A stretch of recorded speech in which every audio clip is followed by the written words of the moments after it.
welcome back for our third segment on BMC Remedyforce. Over the course of the first couple segments, we were able to give you an overview of Remedyforce, highlight some basic information around the architecture and how it works, along with showing some of the core features and functionalities. In our second segment, we took a look at some of the administration around Remedyforce and how all that is managed by a codeless administration interface. If you happen to miss either of our first two segments, I strongly suggest going back and taking a look at those. In today's segment, however, we're going to be talking about reporting and dashboards within the Remedyforce suite. We will take a look at what functionality is available for our reports and dashboards, and also discuss how easy it is to create and customize and edit your own dashboards and reports. Typically, the primary objective of implementing an IT service management solution is to help improve ticket tracking, resolution times, and most importantly, improve your customer satisfaction. How do you know if you're improving your resolution times or customer satisfaction without reporting? You need to have a way to pull the data you input into your solution and align that data to valuable metrics in order to understand how successful or unsuccessful you're doing as a support organization. Let's take a quick look at how the data can be pulled from Remedyforce. Let's start off by viewing an executive dashboard.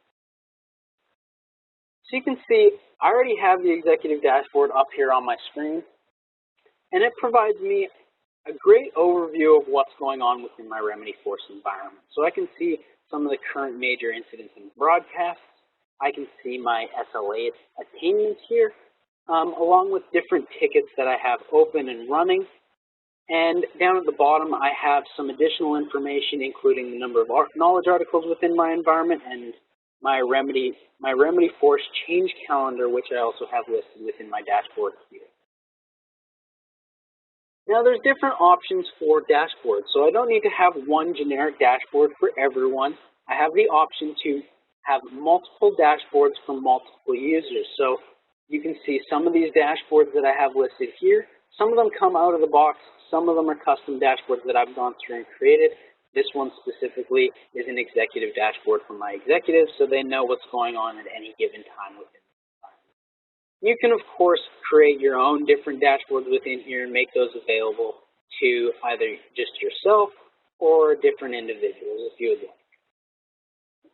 Now let's take a look at how easy it is to manage and edit your dashboard. So I can go through and edit a dashboard fairly simply, and everything within the reporting and dashboards section is all done through drag and drop capabilities. So you can see the different options in here. I have my wrench up in the top hand corner here. If I click on that, it gives me different components that I can go through and add, and different formatting that I can go through and add. So if I don't like the existing chart that I have here and I want to leverage maybe a pie chart or a graph chart, I can go through and add those in here.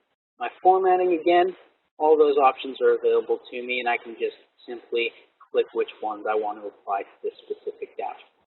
So very simple to go through and edit and format or personalize the dashboard that you would like. Now if I go down here, I want to show the flexibility of how easy it is to add a new data resource to your dashboard view. So first thing I'm going to do is I'm going to go to my data sources, and all these dashboards are all based off of different reports that I have within my environment. So if I go through and open up my reporting window, I get a list of all the different reports that I have created here. And in this case, I just want to select one of these reports, drag and drop it into my dashboard view, and you can see my source report is now listed there, but I don't have a component. So I can go through and I can select one of the components that I'd like, drag and drop that in there as well, and immediately I get an updated dashboard of that report that I've gone through and selected. And I can go through and save that as part of this view, and that component is going to be added onto my main dashboard view, and I'll be able to see it on the main screen. So very simple and straightforward to be able to go through and drag and drop new information into your dashboard view. Now when we talk about dashboards, we want to know what the information behind that dashboard is. What's putting that dashboard together? Well, the easiest way to get to a report is to simply click on your dashboard.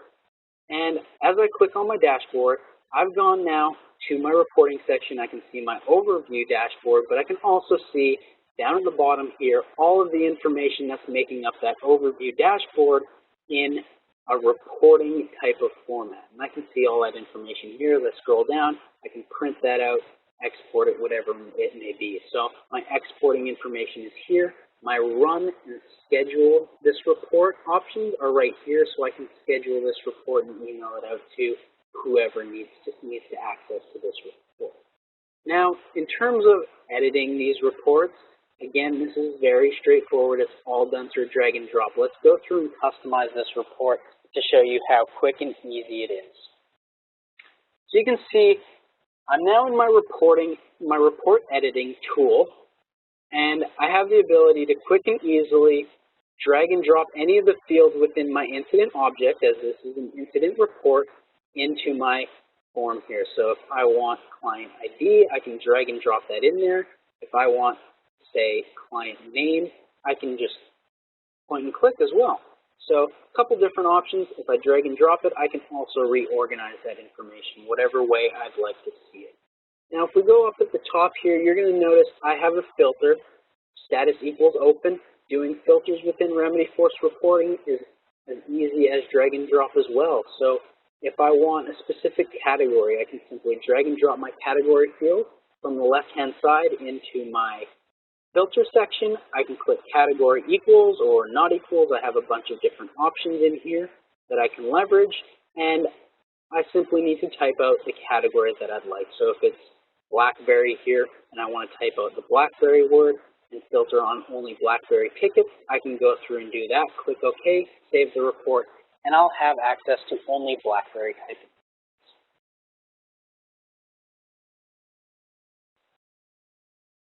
Now let's do a quick recap. In today's segment, we focused on getting data out of Remedyforce so you can measure how well your organization is providing support to your customers.